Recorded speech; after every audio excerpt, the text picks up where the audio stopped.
그러니까 펀드에 보수를 냈는데 돌려준다는 거죠? 돌려주죠. 네. 저는 들어본 적도 없고 저도 본 적도 듣도 없어요. 보도 못한 네, 제도고 뉴욕에 어디 칵테일 펀드 매니저를 만나는 파티 가서 누가 이제 듣고는 싸대기 맞죠? 아니 돈을 돌려줬다고요? 고맙다 정신이 없다. 네. 다른 사람들은 그럴 일을 할 수가 없으니까. 그렇죠. 이미 그거 받아가지고 요트 샀거든요. 그렇죠. 네. 그럼 마이너스 난 건 네가 한 거지. 내가 너한테 맡기라고 했냐? 이거죠. 다음 질문으로 이제 넘어가려고 하는데 네. 이제 약간 직접적인 투자 내용보다는 제가 투자에 관련된 궁금한 내용을 이제 말씀드리려고 합니다. 그러니까 이 투자자들은 항상 이제 좋은 기업을 발굴해가지고 싼 가격에 산 다음에 오래 투자하면 돈 번다 이렇게 쉽게 얘기할 수 있잖아요. 예. 근데 그게 문제가 뭐냐면 주변에 이제 사람들이 꼭 있어요. 그래가지고 이게 좋네, 나쁘네, 요새 이런 문제가 있네 이런 식으로 꼭 옆에서 예. 뭐라고 한단 말이에요. 예. 그걸 이제 소음이라고 할 수 예. 있는데 표현하는데 근데 저는 이제 후배 투자자들한테 이제 이런 얘기를 해요. 이렇게 소음에 휩쓸리면 안 돼 라고 하면 대표님, 형님, 선배님 저는 그런 사람 아니에요. 저는 심지가 굳어요. 저는 딴 사람 말 잘 안 듣는 성격이거든요. 그렇게 얘기하면 제가 되게 혼냅니다. 그렇게 답이 오면.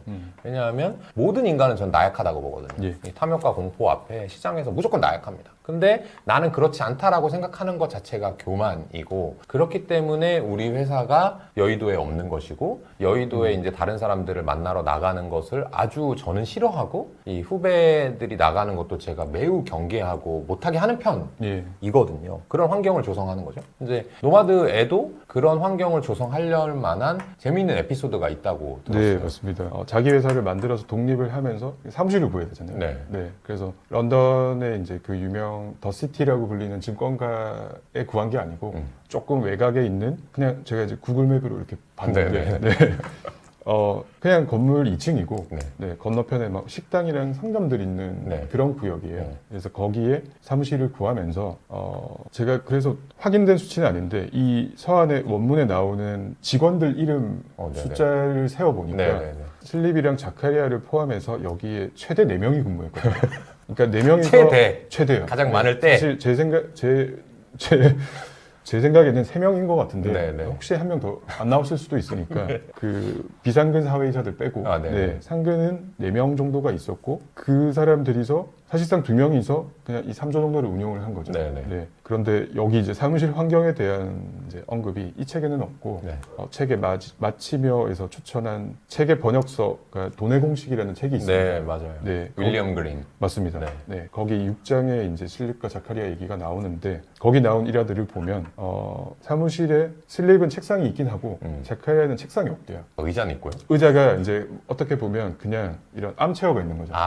그냥 이렇게 누워서 이렇게 해서 그냥 대화나 하고 보고서 읽고 책이나 읽고 둘이서 커피 마시면서 대화하고 슬립은 책상은 있긴 한데 책상에 이제 대표님 아시겠지만 블룸버그 터미널이 없었대요. 거기 둔 게 아니라 저희 이제 지금 이 스튜디오 바닥에 아주 낮은 책 이렇게 테이블 같은 거 위에다가 올려두고 거기를 이제 주가를 확인하거나 하려면 쪼그리고 앉아서 이러고 있어야 되는데 그 책에 나오는 슬립의 이제 설명이 뭐냐면 3분 이상 있을 수 없다라는 거죠. 힘들어서.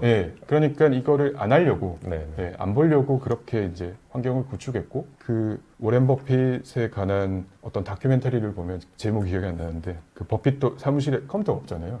몰랐어요. 없더라고요.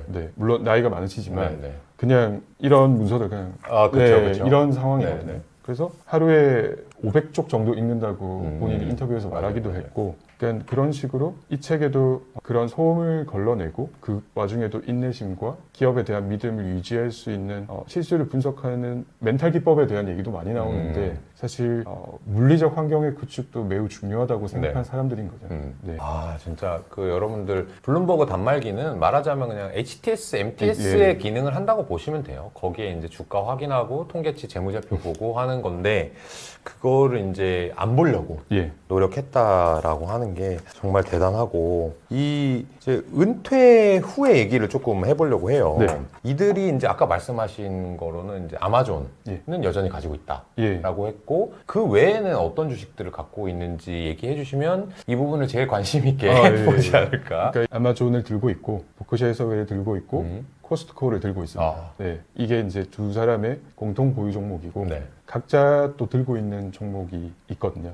그래서 닉슬립은 아소스라는 회사를 들고 있고 그 자카리아는 부후닷컴이라는 회사를 들고 있습니다. 부후닷컴. 예. 네. 그래서 요 두 회사 다 패션 이커머스 하는 회사들이거든요. 네. 그래서 그게 이제 밝혀진 종목이고 아마 짜잘짜잘한 게 몇 개 있긴 할 것 같은데 네. 무의미해서 밝히지는 않았던 것 같습니다. 네. 그래서 저도 그것 중에서 아까 말씀드린 이유로 이제 너무 유명한 거 말고 예. 나머지는 뭐 있을까 해서 이제 아소스하고 부후닷컴을 이제 좀 찾아봤는데 그게 이제 영국 회사였던 맞습니다. 것 같아요. 그렇죠? 그러니까 쉽게 말하면 우리나라의 현재 무신사 예. 뭐 이런 일을 하는 회사입니다. 근데 저는 사실 거기에서는 아주 특별하다라고 느끼지 못했던 것 같거든요. 예. 혹시 폭스님은 좀 찾아보시면서 이 닉슬립이나 자카리아가 왜 이거를 다른 이커머스보다 좀 좋게 봤는지 느껴진 게 있으세요? 예, 그러니까 자카리아가 들고 있는 부후닷컴은 솔직히 저도 잘 모르겠고요. 네. 근데 아소스는 사실 책에 나오거든요.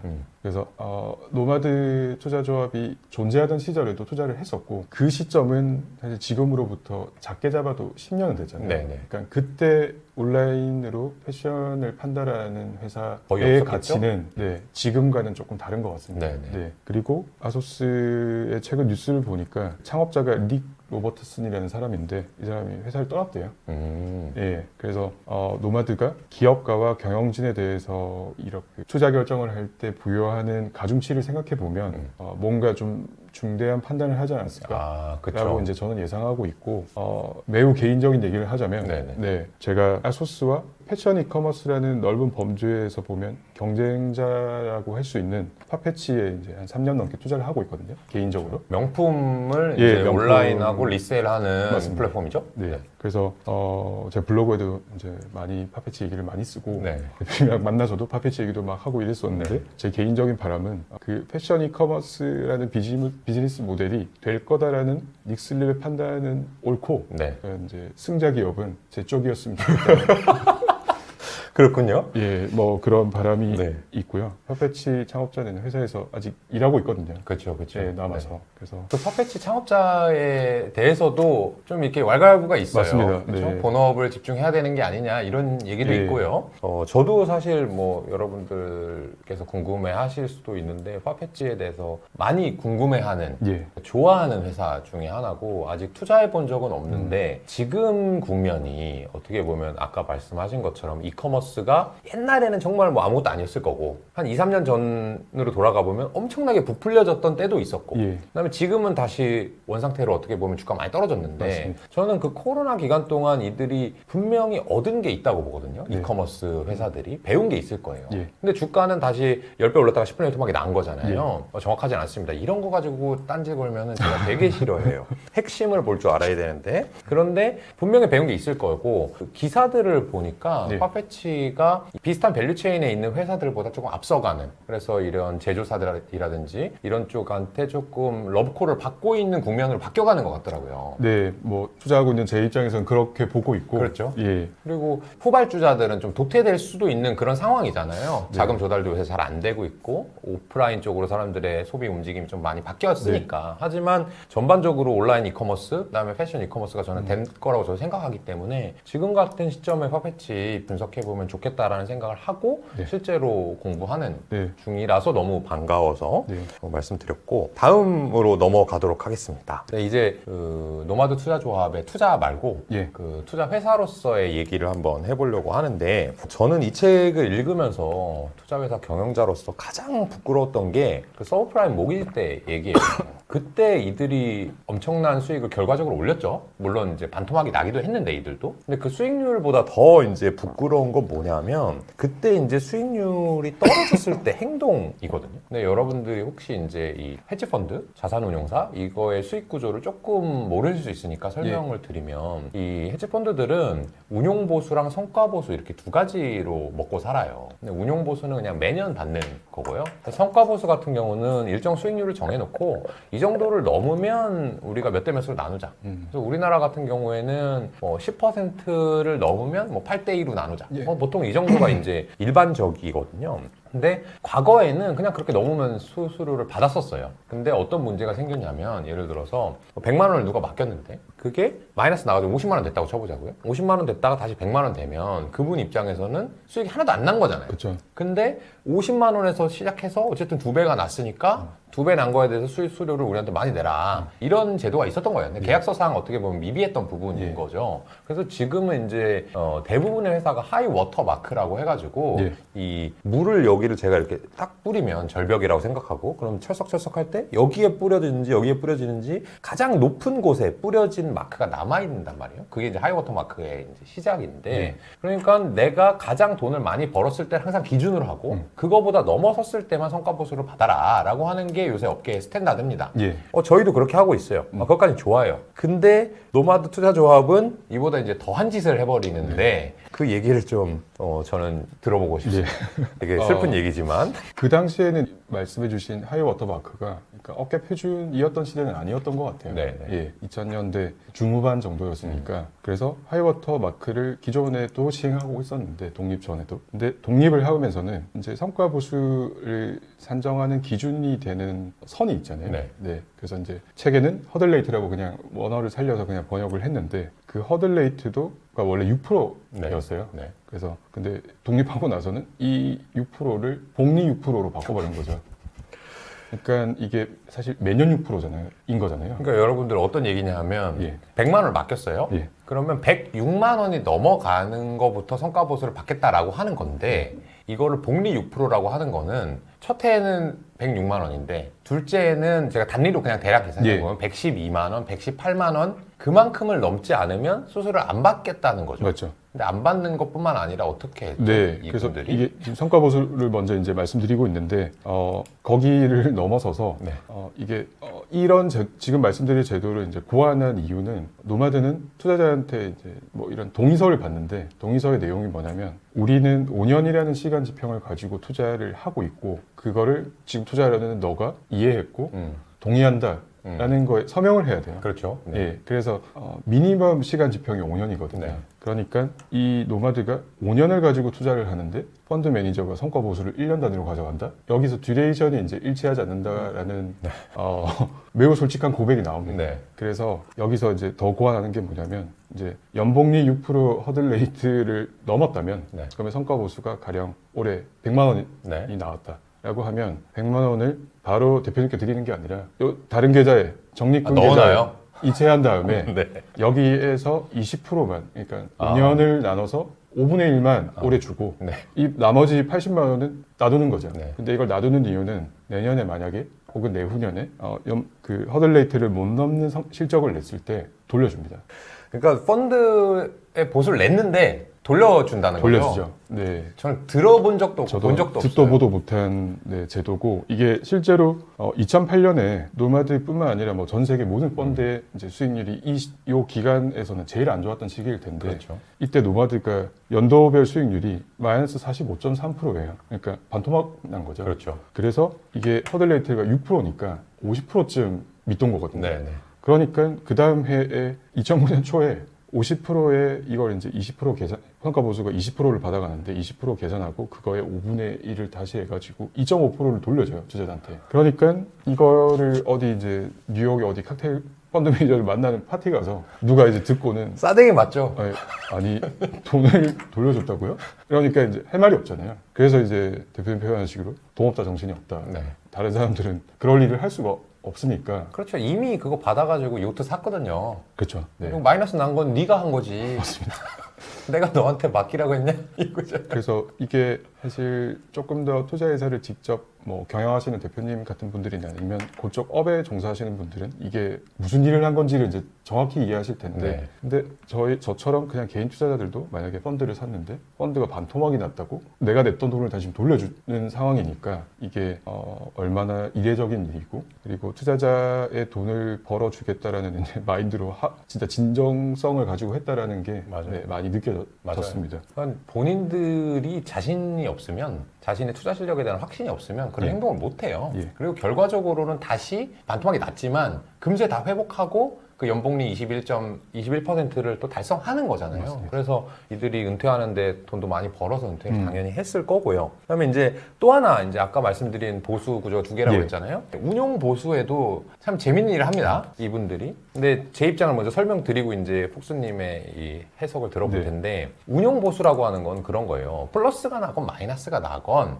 맡긴 돈의 아주 작은 퍼센트, 뭐 1% 내외 정도를 이제 회사에 납부를 계속 하는 거죠. 예. 그래야 회사가 먹고 살고 그래야 이제 플러스가 나거나 좋은 장이 올 때까지 운용을 잘 할 수 있으니까 내는 게 운용 보수거든요. 예. 근데 이게 재밌는 것이 돈이 커지면 커질수록요. 100억을 운용하는 사람은 1억을 받을 것이고 1000억이면 10억, 1조면 100억을 받을 거잖아요. 그러니까 수탁고를 키우는 게 이 운용회사 대표들의 큰 목적 중에 하나가 될 수밖에 없습니다. 그러면 내가 똑같이 해가지고 100억을 운용할 때나 1000억을 운용할 때나 1조를 운용할 때나 포트폴리오만 구성할 수 있는 투자 실력만 있으면 예. 사실 예를 들어서 저희 회사가 1조를 굴리고 있다면 저는 열심히 투자를 안 해도 돼요. 왜냐면 운용 보수만 100억씩 떨어지는데 무슨 열심히 할 모티베이션이 금전적으로는 없어질 거잖아요. 이게 어떻게 보면 영업 레버리지입니다. 왜냐하면 저희는 5명이 시작한 회사인데 그때 돈이 하나도 없었고 지금도 10명밖에 안 되는데 1000억을 하고 있거든요.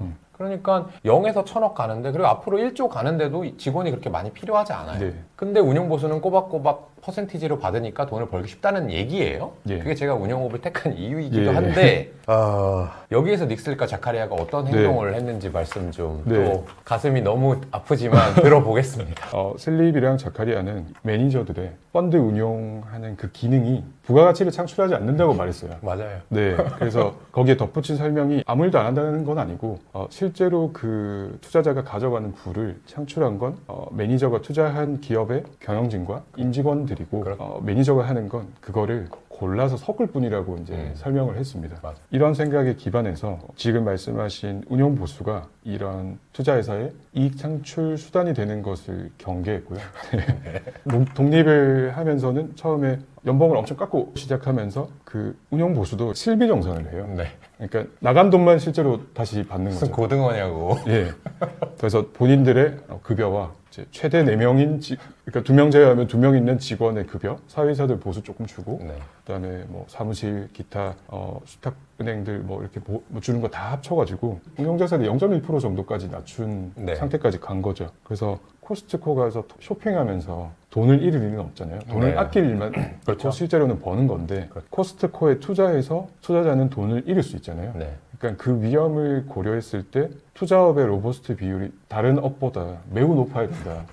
근데 그걸 높이는 방법은 보수를 덜 받는 것밖에 없거든요. 네. 네. 그러니까 이제 욕을 먹었습니다. 그러니까 근데 사실은 그게 네. 투자자한테는 욕을 먹을 일이 아닌 거죠. 투자자한테는 본인의 아니죠. 투자자들 그리고 본인을 추종해서 배우는 사람들한테는 엄청나게 본질적이고 정석적인 얘기를 하는 맞습니다. 거예요. 근데 그러니까 어떻게 보면 이 사람은 자기가 투자하는 것을 본인의 회사에까지도 적용하는 거죠. 예. 코스코가 자꾸 싸게 만들어서 많이 팔려고 했던 것처럼 나도 돈을 더 많이 받을 필요는 없고 예. 운용 보수율을 목표를 정하고 자꾸 낮춰가거든요. 예. 저희 회사는 목표를 정하고 올려가려고 하는데 그게 정말 엄청난 일이라고 생각이 들어요. 예.